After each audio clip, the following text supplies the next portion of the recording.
শেখ আব্দুল্লাহ মৌলা school and college আয়োজিত online ক্লাসে আমার অষ্টম শ্রেণীর শিক্ষার্থীদের জানাচ্ছি স্বাগত। শিক্ষার্থীরা, আমরা পড়ছিলাম আমাদের দ্বাদশ অধ্যায় অর্থাৎ মহাকাশ ও উপগ্রহ। গত ক্লাসে আমরা পড়েছিলাম মহাকাশ সম্পর্কে এবং আজকে আমরা পড়ব উপগ্রহ সম্পর্কে। আজকে আমাদের পড়ার প্রথম বিষয় হচ্ছে উপগ্রহ কি। গত ক্লাসে তোমাদের উপগ্রহ কি সেটা কিছুটা বুঝিয়ে দিয়েছিলাম যে উপগ্রহ নরমালি যে সমস্ত বস্তু বা পদার্থ গ্রহকে কেন্দ্র করে ঘুরে সে তাদের বলা হয় উপগ্রহ। তো গত ক্লাসে আমরা প্রাকৃতিক উপগ্রহ সম্পর্কে পড়েছিলাম। প্রাকৃতিক উপগ্রহ কোনগুলো? যেগুলো প্রকৃতিতে বা প্রাকৃতিক উপায়ে গ্রহকে কেন্দ্র করে এর চারপাশে বা এর গ্রহকে কেন্দ্র করে চারপাশে কক্ষপথে ঘুরতে থাকে, সেগুলোকে বলা হয় প্রাকৃতিক উপগ্রহ। এছাড়াও কিছু উপগ্রহ আছে যেগুলো মানুষ তৈরি করে পাঠিয়ে দিচ্ছে মহাকাশে, এদের বলা হয় কৃত্রিম উপগ্রহ। আজকে আমরা পড়ব কৃত্রিম উপগ্রহ কি। কৃত্রিম উপগ্রহ হচ্ছে মনুষ্য সৃষ্ট অর্থাৎ মানুষের দ্বারা তৈরি কিছু যান, মহাকাশ যান বা বস্তু, যেসব বস্তু কি করে গ্রহকে কেন্দ্র করে এর চারপাশে কক্ষপথে ঘুরতে থাকে। ধরো এইটা যদি পৃথিবী হয় তাহলে এর চারপাশে একটা নির্দিষ্ট কক্ষপথে এই উপগ্রহ ঘুরতে থাকবে এবং এটা কিভাবে হয়? এটা প্রাকৃতিক উপায়ে নয়, এটা মানুষ তার নিজস্ব প্রয়োজনে বা নিজের প্রয়োজনের স্বার্থে কি করে তৈরি করে থাকে। অর্থাৎ মানুষ তার নিজের প্রয়োজনের জন্য যে সমস্ত মহাকাশ যান বা বস্তু এই পৃথিবীর চারপাশে বা পৃথিবীর চারপাশে কক্ষপথে ঘোরানো প্রক্রিয়াকে বলা বা ঘুরায়, সেই সমস্ত বস্তুকে বলা হয় কৃত্রিম উপগ্রহ। এই উপগ্রহগুলো চাঁদের মতোই কি করে, আমরা জানি আমাদের প্রাকৃতিক উপগ্রহ হচ্ছে চাঁদ এবং আমাদের একটাই উপগ্রহ আছে প্রাকৃতিক, সেটা হচ্ছে চাঁদ। চাঁদ কি করে পৃথিবীকে কেন্দ্র করে এর চারপাশে ঘুরতে থাকে। এই কৃত্রিম উপগ্রহগুলো ঠিক চাঁদের মতো কি করে পৃথিবীকে কেন্দ্র করে এর চারপাশে ঘুরতে থাকে। যখনই এই উপগ্রহগুলো ঘুরতে থাকে এর ঘোরার মেইন কারণ হচ্ছে পৃথিবীর অভিকর্ষের টান, অর্থাৎ অভিকর্ষ বলের প্রভাবে, অর্থাৎ পৃথিবীর কেন্দ্র থেকে যে বল একে আকর্ষণ করে, সেই আকর্ষণ বলের কারণে কি হয় এই উপগ্রহ পৃথিবীর চারপাশে ঘুরতে থাকে। আর এটাই হচ্ছে কৃত্রিম উপগ্রহ পৃথিবীর চারপাশে প্রদক্ষিণ করার মূল কারণ। এরপর আমরা পড়ব যে কৃত্রিম উপগ্রহগুলো কিভাবে তৈরি হয়েছে বা কবে থেকে তৈরি হয়েছে। আমরা কৃত্রিম উপগ্রহর ইতিহাস সম্পর্কে জানব। কৃত্রিম উপগ্রহ অ্যাকচুয়ালি খুব বেশি আগে তৈরি হয়েছিল তা নয়, খুব রিসেন্টলি অর্থাৎ খুব সহসাই এগুলো তৈরি হয়েছে। তোমরা এখন ইতিহাসটা শুনলেই বুঝতে পারবে। সর্বপ্রথম এই কৃত্রিম উপগ্রহ তৈরি হয় সোভিয়েত ইউনিয়নে। সোভিয়েত ইউনিয়ন ছিল একটা প্রতিষ্ঠান বা একটা সংগঠন যেখানে কি করা হয়, এরা 1957 সালের 4 অক্টোবর প্রথম কৃত্রিম উপগ্রহ উৎক্ষেপণ করেন। সেটার নাম ছিল স্পুটনিক 1। স্পুটনিক হচ্ছে একটা শব্দ যেটার অর্থ হচ্ছে ভ্রমণ সঙ্গী। তারা ভ্রমণ সঙ্গী নাম দিয়েছে এই কারণে তারা অনেক আশা করেছিল যে এই উপগ্রহের মাধ্যমে তারা তাদের এই পৃথিবীর বিভিন্ন অংশ সম্পর্কে জানতে পারবে এবং তারা এতে সফলও হয়েছিল। মহাকাশের অনেক তথ্য তারা এই যে প্রথম উৎক্ষেপণ এর মাধ্যমে অনেক উন্নতি করেছিল তারা, কারণ এটাকে বেস করে পরবর্তীতে বিভিন্ন কৃত্রিম উপগ্রহ তৈরি করা হয় এবং বিভিন্ন মহাকাশ জনিত বা মহাকাশের সাথে সম্পর্কিত তথ্য সংগ্রহ করা সম্ভব হয়। তো প্রথম যে কৃত্রিম উপগ্রহ সেটা সোভিয়েত ইউনিয়ন থেকে উৎক্ষেপণ করা হয়, সেটার নাম ছিল স্পুটনিক 1 এবং সেটা উৎক্ষেপণ করা হয় 1957 সালের 4 অক্টোবর, অর্থাৎ অক্টোবরের 4 তারিখে। এর পরবর্তীতে তারা আরেকটা কৃত্রিম উপগ্রহ উৎক্ষেপণ করে ঠিক তার পরবর্তী মাসে, সেটার নাম ছিল স্পুটনিক 2। স্পুটনিক 2টা 2 নভেম্বর উৎক্ষেপণ করা হয় এবং সোভিয়েত ইউনিয়নই সেই দ্বিতীয় কৃত্রিম উপগ্রহটা উৎক্ষেপণ করেছিল। তো সোভিয়েত ইউনিয়ন যখন এইরকম কৃত্রিম উপগ্রহ উৎক্ষেপণ করছিল তখন মার্কিন উপগ্রহ যারা মার্কিন যেসব মহাকাশ গবেষক ছিলেন তারা পিছিয়ে ছিলেন না। তারাও কি করলেন, তারাও তাদের প্রথম কৃত্রিম উপগ্রহ উৎক্ষেপণ করলেন এবং সেটা ছিল 1958 সালের 2 ফেব্রুয়ারি। ঠিক তার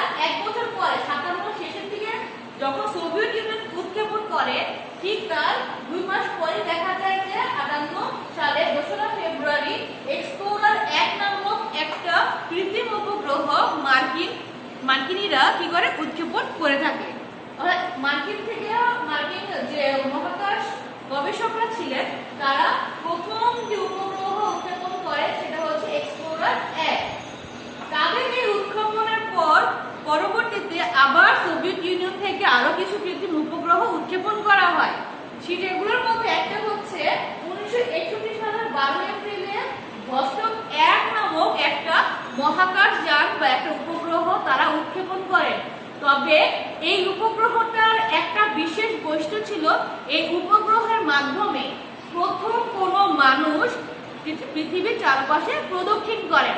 সোভিয়েত ইউনিয়নের ইউরি গ্যাগারিন নামক একজন ব্যক্তি, যিনি প্রথম এই ভস্টক 1 নামক কৃত্রিম উপগ্রহে করে পৃথিবীর চারপাশে একবার প্রদক্ষিণ করেন এবং তিনি উপগ্রহ থেকে বাহিরে থেকে অর্থাৎ মহাকাশ থেকে পৃথিবীটাকে দেখতে কি রকম দেখা যায় সেটা তিনি জানতে পারেন। এর পরবর্তীতে 1963 সালে আরো একটি মহাকাশযান সোভিয়েত ইউনিয়ন থেকে উৎক্ষেপণ করা হয়। সেখানেও ছিল একজন মানুষ, তবে তিনি ছিলেন পৃথিবীর সর্বপ্রথম নারী, যিনি একটা কৃত্রিম উপগ্রহে চড়ে এই পৃথিবীর চারপাশে প্রদক্ষিণ করেন, অর্থাৎ পৃথিবী ভ্রমণে বের হয়। তো এই উপগ্রহের নাম ছিল ভস্টক 6। এই ভস্টক 6 এর মাধ্যমে বা ভস্টক 6 এর সাহায্যে যে নারী প্রথম পৃথিবী প্রদক্ষিণ করেন তার নাম ছিল ভ্যালেন্টিনা তেরেস্কোভা।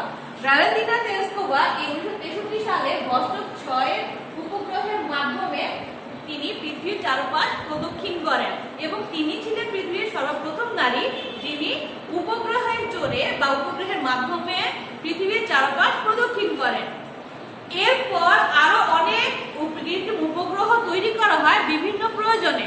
তবে সর্বপ্রথম বাণিজ্যিক সাহায্যের জন্য বা বাণিজ্যিক সুবিধার জন্য যে কৃত্রিম উপগ্রহ তৈরি করা হয় সেটার নাম হচ্ছে ইন্টারসেট 1। এই ইন্টারসেট 1 বাণিজ্যিকভাবে সর্বপ্রথম উৎক্ষেপণ করা হয়। এছাড়াও কিছু উপগ্রহ পরবর্তীতে তৈরি করা হয়, তার মধ্যে একটা বিশেষ উপগ্রহ হচ্ছে ল্যান্ডসেট 1। এই ল্যান্ডসেট 1 এর কাজ ছিল রিমোট সেন্সিং, অর্থাৎ দূর থেকে কোনো কিছু অনুধাবন করার কাজ এই ল্যান্ডসেট 1 এর মাধ্যমে করা হতো। এই উপগ্রহের সাহায্যে খুব দূর থেকে দেখা যেত যে বিভিন্ন মহাকাশজনিত বিভিন্ন তথ্য সহজে সংগ্রহ করা সম্ভব হচ্ছে। এই হলো আমাদের কৃত্রিম উপগ্রহের ইতিহাস। অর্থাৎ এরপর ধীরে ধীরে বর্তমান পর্যন্ত মানুষের বিভিন্ন প্রয়োজনে বহু কৃত্রিম উপগ্রহ তৈরি হয়ে আসছে।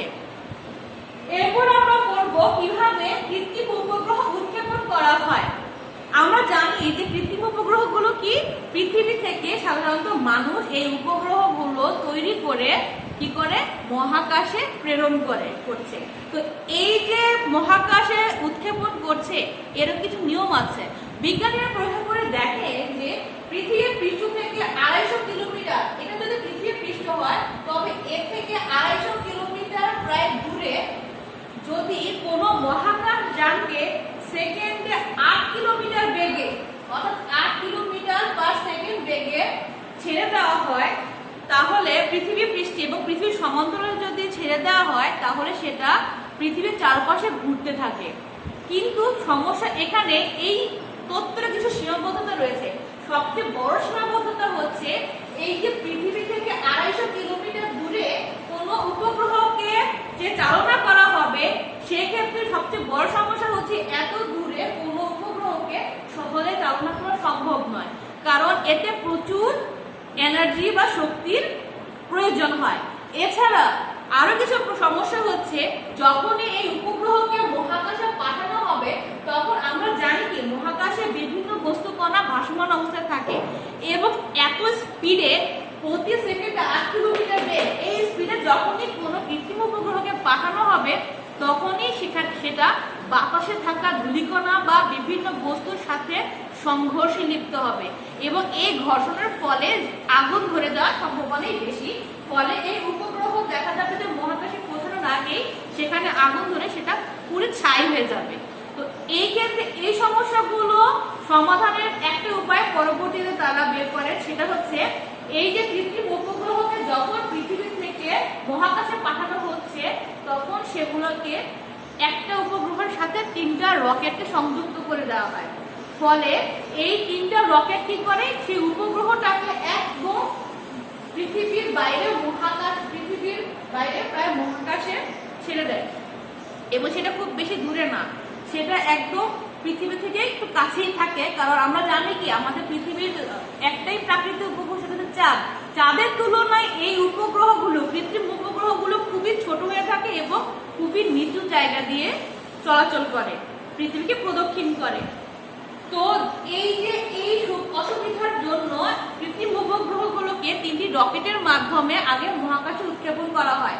যখন মহাকাশে এই রকেটগুলো চলে যায় তখন ধীরে ধীরে এই রকেটগুলো কি হয়, এই মহাকাশযান উপগ্রহ থেকে বিচ্ছিন্ন হয়ে মহাশূন্যে হারিয়ে যায়।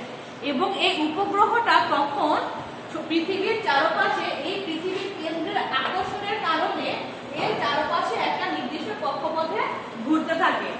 আর এটাই হচ্ছে কৃত্রিম উপগ্রহ উৎক্ষেপণ এবং এর চলাচলের কৌশল।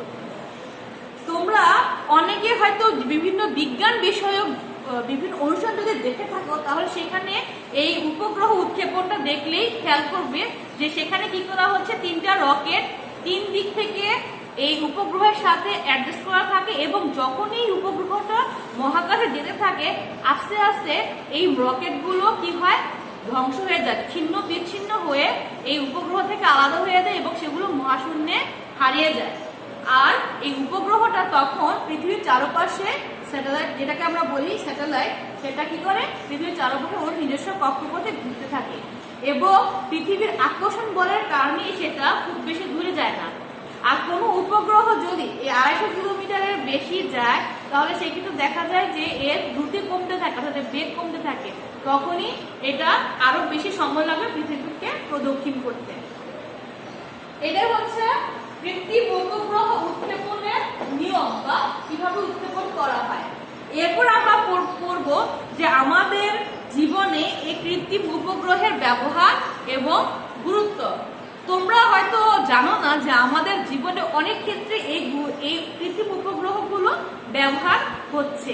তবে আমরা একটু সচেতন হলে, একটু খেয়াল করলেই দেখবে যে আমরা যে আসলে কৃত্রিম উপগ্রহ দ্বারা উপকৃত হচ্ছি বা ব্যবহার এর দ্বারা যে আমরা আমাদের জীবনযাত্রা কত সহজ হচ্ছে সেটা একটু খেয়াল করলেই দেখতে পাবে। এখন আমরা পড়বো যে কিভাবে কৃত্রিম উপগ্রহগুলো আমাদের জীবনে ব্যবহার হচ্ছে এবং এর গুরুত্ব কি। চলো আমরা এর বিস্তারিত জেনে নিই। কৃত্রিম উপগ্রহের মধ্যে যে উপগ্রহ সবচেয়ে বেশি ব্যবহার করা হয় সেটা হচ্ছে যোগাযোগ উপগ্রহ। এই যোগাযোগ উপগ্রহের মাধ্যমে আমরা অনেক দূর দূরান্ত পর্যন্ত আমরা আমাদের যোগাযোগের কাজগুলো করে থাকি। তোমরা জানো যে বর্তমানে পৃথিবীর এক প্রান্ত থেকে আরেক প্রান্তে কথা বলা খুবই সহজ হয়ে গিয়েছে। এর অন্যতম কারণ হচ্ছে এই যোগাযোগ উপগ্রহ। নরমালি কি হয়, এই উপগ্রহ আমরা জানি পৃথিবীর চারপাশে ঘূর্ণায়মান অবস্থায় থাকে এবং এই যে উপগ্রহ এর কতগুলো এটা ঠিক দেখে এরকম হয় এবং দেখা যায় যে আমরা যখনই ফোনে কোনো জায়গায়, ধরো পৃথিবীর এই প্রান্তে একজন মানুষ আছে যিনি এই প্রান্তে থাকা মানুষের সাথে কথা বলবে, তো সেই ক্ষেত্রে দেখা যায় যে যে অংশে মানুষ থাকে সেখানে একটা ডিশ অ্যান্টেনা থাকে। এই ডিশ থেকে সে যখন ফোনে কথা বলে তখন এই ডিশের মাধ্যমে বা এই অ্যান্টেনার মাধ্যমে, ডিশ অ্যান্টেনার মাধ্যমে একটা সিগন্যাল কি করা হয়, মহাশূন্যে প্রেরণ করা হয়। সেই সিগন্যাল দেখা যায় যে উপগ্রহে চলে যায়। এই উপগ্রহের কাজ হচ্ছে এই সিগন্যালটাকে পৃথিবীর এই প্রান্তে যিনি আছে তার অঞ্চলে যে ডিশ অ্যান্টেনা আছে সেখানে প্রেরণ করা। অর্থাৎ এই সিগন্যালটা যখন ওখানে স্যাটেলাইটে যায়, স্যাটেলাইটের মাধ্যমে সেটা যে ব্যক্তির সাথে যোগাযোগ করার প্রয়োজন সে ব্যক্তির নিকটবর্তী ডিশ অ্যান্টেনায় পাঠানো হয়। ফলে এই ডিশ অ্যান্টেনা এই সিগন্যালটাকে গ্রহণ করে এবং এখানে যে ব্যক্তি রয়েছে ওনার টেলিফোনে পৌঁছে দেয়। ফলে কি হয়, পৃথিবীর এক প্রান্ত থেকে যোগাযোগ খুব সহজে অন্য প্রান্তে করা সম্ভব হয়। এছাড়া আমরা যখন আমরা কি করি, দেখা যায় বিভিন্ন দেশে খেলা হলেও দেখা টেলিভিশন যখন খেলা দেখি, এক দেশে খেলা হয় কিন্তু আমরা অন্য দেশে বসে খুব সুন্দরভাবে খুব সহজেই কি করতে পারি, লাইভ খেলা দেখতে পারি। এটা কেন সম্ভব হচ্ছে? এইটাও সম্ভব হচ্ছে এই যোগাযোগ উপগ্রহের কারণে।